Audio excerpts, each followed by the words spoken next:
Quelque chose cloche au Burkina Faso. Tout fonctionne trop bien, et personne n'en parle. Ce n'est pas le chaos, ce n'est pas l'effondrement, ce n'est pas la crise annoncée par les gros titres. Bien au contraire. Les rouages du pays tournent trop silencieusement pour un État que les institutions occidentales avaient classé, presque par réflexe, comme instable et dépendant. Ce silence, c'est justement le premier indice. Depuis quelques mois, le Burkina Faso connaît une série de mutations financières et administratives profondes, relayées à peine du bout des lèvres, sans tambour ni trompette. Là où l'on aurait attendu des alertes, des notes alarmistes d'agences de notation, ou des éditoriaux fiévreux dénonçant les risques, il n'y a qu'un murmure technique, presque soporifique. C'est étrange, non? D'habitude, le moindre remous au Burkina Faso déclenche une surenchère de commentaires de la part des bailleurs, des experts, des institutions internationales. Mais cette fois, rien de tout ça. Pas de conférence de presse, aucune déclaration dramatique. À peine un langage technocratique, comme si ce qui s'y passe était anodin, alors que tout indique le contraire. Pourtant, à y regarder de plus près, ce qui se joue est tout sauf banal. Des transactions régionales qui s'exécutent en temps réel, là où elles prenaient des jours. Des paiements qui ne s'évaporent plus en frais et retards. Des décisions administratives qui, au lieu de s'enliser, s'appliquent à 100 heures. Burkina Faso, pays que l'on disait condamné à la lenteur bureaucratique et à la dépendance chronique, voit soudain ses systèmes fonctionner, mieux que prévu. Comment expliquer cette efficacité soudaine alors même que le pays s'est isolé, qu'il défie ouvertement les codes hérités et qu'il s'est coupé des circuits d'approbation classiques? La vraie question c'est, pourquoi ce silence? Si cette réorganisation échouait, tout le monde le saurait. Si elle était insignifiante, personne n'en parlerait. Or, on la minimise, on la noie dans le jargon technique. Ce n'est pas de la neutralité, c'est de la gestion d'image. Parce qu'à chaque fois que l'Afrique échappe à la surveillance ou réduit l'influence extérieure, le récit public recule, prend ses distances, évite le mot « révolution ». On préfère parler d'expérimentation, d'essai pilote, pour ne surtout pas admettre qu'il s'agit d'un vrai basculement, d'une prise d'autonomie. Au Burkina Faso, ce qui dérange, c'est que l'attente générale, celle d'un ralentissement, d'un blocage, d'une régression, ne s'est pas réalisée. Au contraire, le pays redessine, sans la moindre agitation, la façon dont l'argent circule chez lui et dans la région. Pas pour parader ou réclamer des félicitations, mais parce que c'est vital. Et cette simple fonctionnalité, là où tout le monde prédisait la panne, devrait sérieusement nous interpeller. Rater ce moment, c'est manquer la chance de comprendre une transformation majeure qui bouleverse les équilibres de pouvoir, la souveraineté et la dépendance en Afrique de l'Ouest, et qui pourrait bien redéfinir ce que veut dire autonomie pour tout un continent. Pour comprendre ce qui se joue derrière ce calme apparent, revenons sur le contexte et la perception habituelle du Burkina Faso. Le Burkina Faso n'était pas censé réussir, et pourtant il avance en silence. Depuis des décennies, dans les récits qui circulent sur l'Afrique de l'Ouest, et plus particulièrement sur le Burkina Faso, un refrain revient toujours, celui de la fragilité, de la dépendance et de l'impuissance institutionnelle. Quand on évoque ce pays, c'est souvent à travers le prisme de l'aide internationale, des ONG et des circuits d'approbation étrangers. D'un côté, on le présente comme un pays constamment au bord du gouffre, dont la stabilité ne tiendrait qu'à un fil et à la générosité de bailleurs extérieurs. De l'autre, on insiste sur sa supposée incapacité à sortir du cercle vicieux de la pauvreté et de l'instabilité. Ce récit est tenace, et il a façonné toutes les attentes. Pour beaucoup d'observateurs, le Burkina Faso n'existe que comme un projet temporaire, jamais vraiment autonome, toujours sous surveillance, comme si sa viabilité était conditionnée à chaque instant par des interventions extérieures. Lorsque le pays prend ses distances avec certaines institutions ou adopte des choix économiques qui sortent des sentiers battus, la réaction est presque automatique. On attend la crise, le chaos, une sorte de retour de bâton inévitable. On scrute chaque mouvement en anticipant l'échec, comme si tout progrès ne pouvait être qu'illusoire ou précaire. Récemment, l'isolement politique du Burkina Faso, consécutif à ses prises de position audacieuses, n'a fait que renforcer cette perception. Beaucoup, en Europe et ailleurs, ont vu dans ces choix l'annonce d'un ralentissement ou d'une marginalisation certaine. On murmurait déjà que, privé de l'appui traditionnel, le pays tomberait dans la paralysie financière et administrative. Ce fatalisme trouve écho jusque dans les instances internationales. On imagine le Burkina Faso comme un élève en difficulté, incapable de se remettre debout sans la main paternelle des organismes extérieurs. Mais la réalité sur le terrain raconte une toute autre histoire. Car pendant qu'on attendait la panne ou la rechute, le pays a avancé sans bruit, loin des projecteurs, en s'appuyant sur des dynamiques régionales et des innovations techniques qui échappent souvent au regard occidental. Les anciennes failles, lenteur administrative, dépendance aux circuits bancaires extérieurs, manque de transparence sur les flux financiers, ne sont plus aussi paralysantes qu'on veut bien le croire. Au contraire, des transformations structurelles, presque invisibles pour qui reste prisonnier des vieux schémas, sont en train de rebattre les cartes du pouvoir et de l'autonomie. Ce qui est en jeu ici, c'est bien plus qu'une question de fierté nationale ou de rhétorique politique. Il s'agit de comprendre comment la façon dont s'organise et circule l'argent, comment s'imbriquent les réseaux financiers régionaux, influence directement la capacité d'action, la souveraineté et l'efficacité de toute une administration. Si on continue à regarder le Burkina Faso à travers le prisme réducteur de la fragilité et de la dépendance, on passe complètement à côté de la révolution silencieuse en cours.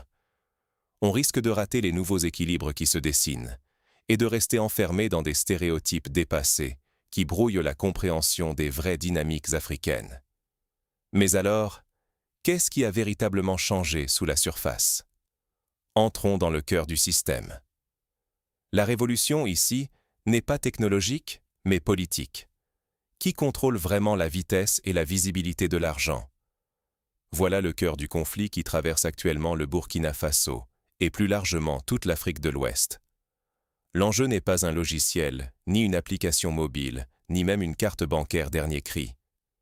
L'enjeu, c'est le contrôle de l'infrastructure, les rails invisibles sur lesquels circule l'argent et par extension, le pouvoir de décider qui voit quoi, qui approuve quoi et à quelle vitesse.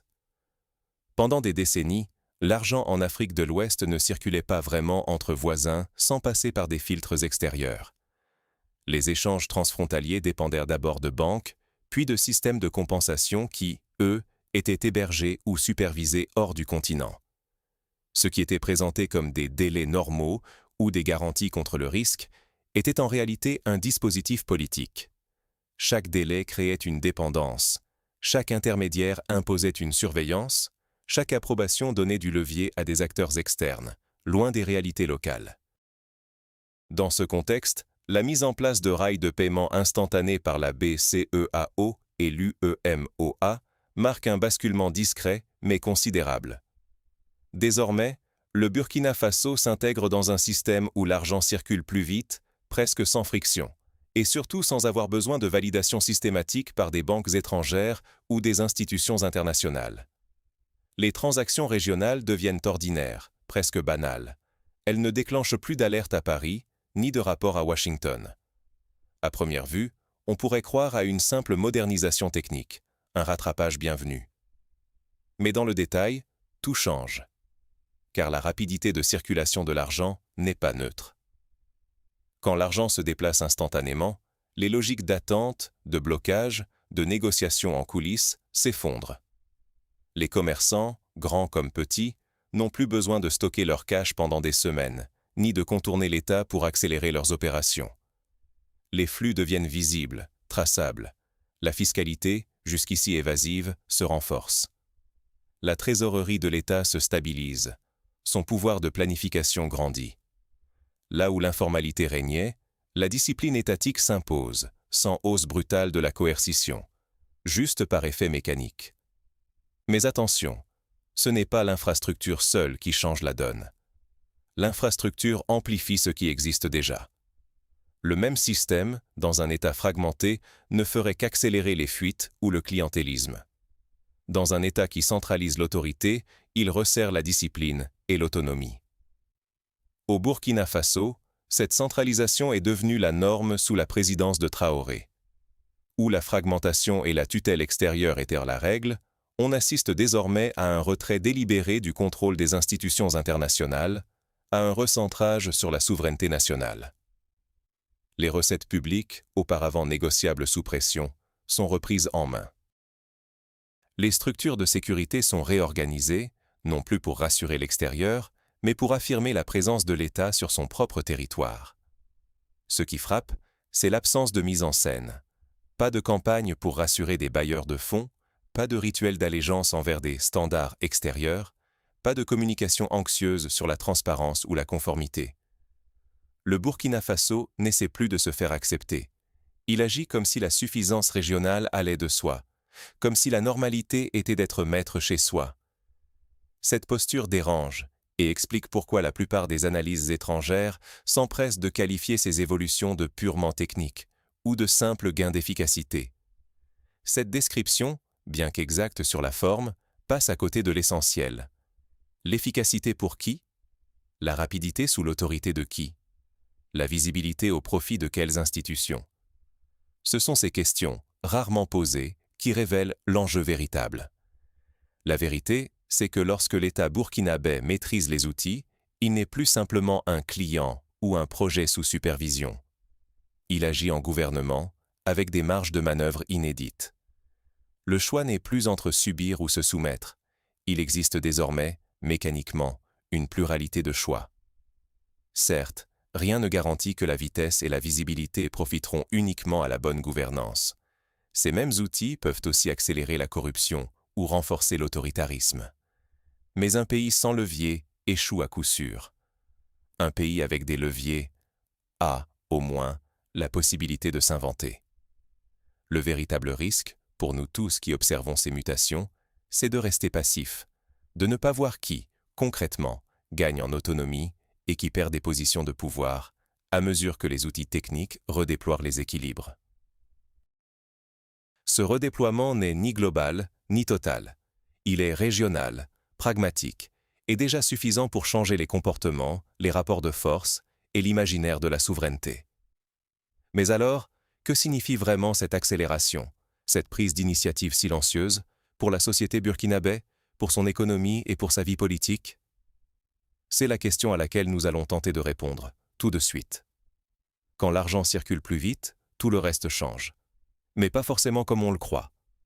Au Burkina Faso, cette accélération n'est pas juste une question de technologie ou de câbles sous la terre. C'est un bouleversement profond de la façon dont l'État, les entreprises et même les citoyens se perçoivent et agissent. Car plus l'argent devient visible, plus les règles du jeu se transforment, pour tout le monde. D'abord, il y a la question de la visibilité accrue des flux financiers. Ce n'est plus seulement une affaire de traçabilité pour faire plaisir aux bailleurs ou aux contrôleurs étrangers. Désormais, chaque transaction qui passe par les nouveaux circuits régionaux est comme éclairée en plein jour.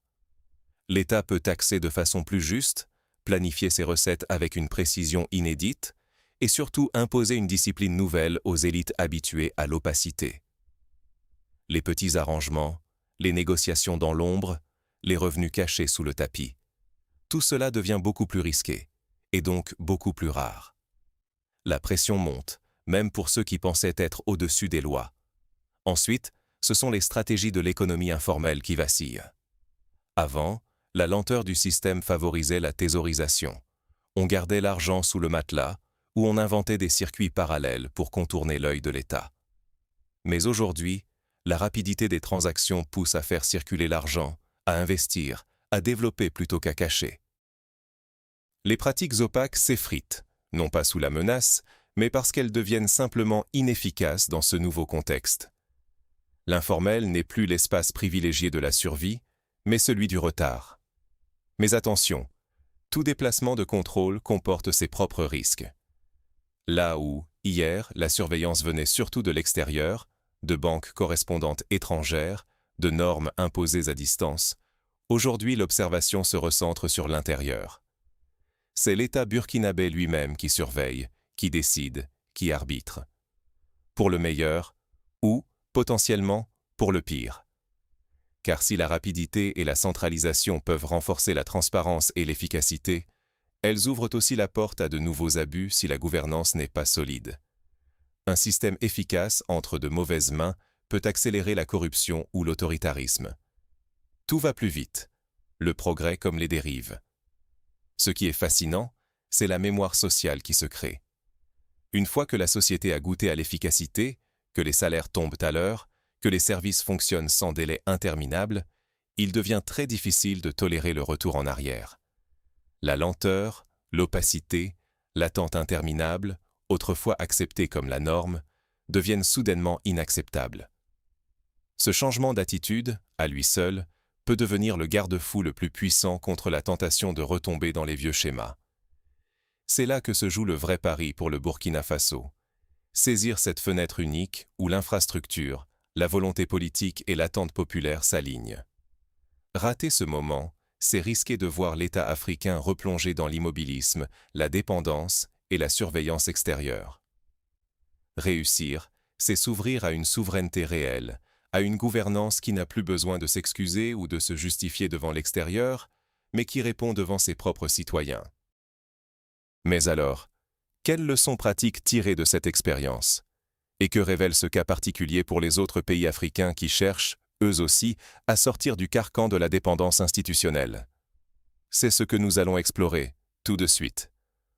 Leçon d'un pari risqué mais assumé. Centraliser le contrôle avant d'ouvrir la porte. Voilà tout le génie discret de la démarche burkinabé. Contrairement à la logique qu'on a longtemps imposée à l'Afrique, ouvrir les marchés d'abord, observer ensuite, le Burkina Faso choisit l'inverse. D'abord voir clair, ensuite intégrer. Ce n'est pas un réflexe de fermeture, mais un exercice de souveraineté, une façon de reprendre la main sur la circulation de l'argent, la vitesse des échanges et surtout sur la visibilité des flux économiques internes. Ce choix, il faut l'examiner sans les vieux réflexes idéologiques. Car il ne s'agit pas d'un rejet du marché ou d'une nostalgie étatique. Ici, le pas encore, tant utilisé par les institutions extérieures, cette suspension invisible où tout projet africain restait en attente, sous prétexte de prudence ou de conformité, est renversé. Le Burkina Faso ne se contente plus d'attendre la permission extérieure pour agir. Il crée une fenêtre où l'initiative locale prend le dessus, où l'État ose observer, comprendre, puis seulement ouvrir à l'extérieur. Et c'est là que les choses deviennent vraiment intéressantes pour toute l'Afrique subsaharienne. Car cette séquence inversée, observer avant d'élargir le marché, donne un avantage inédit. Capter la dynamique interne, détecter les fuites, comprendre les réseaux informels, bref, rendre visibles des pans entiers de l'économie qui échappaient à la régulation et au développement. C'est la technique, la banale infrastructure financière, qui redistribue le pouvoir. Plus besoin de slogans, la capacité de voir vient avant celle d'agir, et cela change tout. Ce n'est pas par hasard que cette révolution passe presque inaperçue dans les médias occidentaux. Le silence extérieur n'est pas de l'indifférence, c'est un malaise. Car ceux qui, hier encore, contrôlèrent le tempo grâce aux circuits de compensation, aux fenêtres de règlement ou aux exigences de conformité, voient leur levier s'effriter. L'argent circule désormais là où il est utilisé, non plus là où il est surveillé à distance. Cela réduit la granularité de l'observation externe et renforce la capacité des institutions africaines à piloter leur propre économie. Qui gagne dans ce nouveau paysage? Les États africains, qui gagnent en autonomie, en rapidité de décision et en capacité d'enquête sur leurs propres flux. Qui perd? Les systèmes basés sur le retard, sur la dépendance à des processus lents et sur le chantage du « pas encore ». Pour les populations, cela signifie à terme une gouvernance plus efficace, des services publics mieux financés et une réduction des marges d'incertitude qui freinaient les investissements locaux. Mais attention, cette nouvelle marge de manœuvre n'est pas un acquis garanti. Si le Burkina Faso ou d'autres pays de la région n'exploitent pas pleinement cette capacité retrouvée à réguler, observer et décider, la fenêtre pourrait vite se refermer. Négliger cette autonomie naissante, c'est risquer de retomber dans le piège de la dépendance et des injonctions extérieures, au lieu de s'inscrire dans une dynamique de transformation. En définitive, l'enjeu n'est pas tant la richesse immédiate que la capacité à préserver cet élan, à entretenir l'autonomie sans chef d'orchestre extérieur. C'est ce qui rend le cas burkinabé si instructif pour toute l'Afrique subsaharienne. Il montre qu'on peut inverser la logique, reprendre la maîtrise de l'observation avant de s'ouvrir et bouleverser les équilibres sans chaos. Il est temps de conclure et de mettre en perspective ce qui se passe réellement au Burkina Faso. La vraie question, qui donne désormais le tempo en Afrique de l'Ouest? Pendant des décennies, le récit dominant peignait le Burkina Faso et ses voisins sous l'angle de la fragilité, de la dépendance et du retard. On parlait de chaos, de crise, de failles structurelles et surtout d'une incapacité chronique à maîtriser les flux financiers internes. Mais aujourd'hui, en toute discrétion, une révolution silencieuse s'opère, et elle ne fait pas de bruit parce qu'elle se joue dans la technique, dans la gestion quotidienne, dans la capacité à voir et à agir là où, autrefois, on subissait. Ce qui se passe au Burkina Faso, ce n'est pas un miracle, ni une rupture spectaculaire. C'est une recomposition des équilibres sous nos yeux, à travers des outils régionaux plus rapides, plus transparents, qui redonnent la main aux acteurs locaux. Avant, la transparence était surtout tournée vers l'extérieur. On voulait rassurer les bailleurs, exposer les flux pour prouver sa bonne gestion, pendant que l'opacité persistait à l'intérieur, empêchant l'État de vraiment comprendre et contrôler son propre tissu économique. Aujourd'hui, le curseur bouge. Les fuites deviennent des schémas traçables, les flux informels perdent leur invisibilité, et l'État ne fuit plus l'observation. Au contraire, il l'embrasse, parce qu'il sait que la maîtrise des données, c'est le début de la souveraineté. C'est là que la modernisation technique cesse d'être neutre. Qui regarde en premier? Qui décide ce qui est visible et ce qui reste caché? Jadis, l'ouverture précipitée profitait à ceux qui savaient déjà exploiter le système, les acteurs extérieurs, les institutions internationales. Les États africains couraient après des ombres, incapables de saisir la substance avant de s'ouvrir aux autres. Le Burkina Faso inverse cette séquence. D'abord observer, puis s'ouvrir, mais avec ses propres règles. Ce n'est pas un rejet du marché ou du monde, c'est une affirmation de la capacité à négocier à partir d'une position de connaissance et non de soumission. Ce choix dérange, mais il est difficile à attaquer frontalement. Si les institutions occidentales s'y opposent, elles admettent qu'elles perdent leur influence. Si elles l'encouragent, elles concèdent l'émancipation africaine. Alors, elles préfèrent parler de neutralité, de technique, d'évolution inévitable. Mais ce discours occulte la réalité. Il y a des gagnants et des perdants. Les gagnants, ce sont les États africains qui retrouvent de l'agilité, de l'immédiateté, qui réapprennent à gouverner en temps réel. Les perdants, ce sont les systèmes qui vivaient de la lenteur, du report, du contrôle à distance. Ce qui est en jeu n'est pas la richesse immédiate, ni le fantasme d'une Afrique soudainement transformée. Le vrai enjeu, c'est le tempo. Qui impose le rythme? Qui choisit quand accélérer ou ralentir? Quand un État gagne enfin la capacité de voir et d'agir sans attendre un feu vert extérieur, tout change.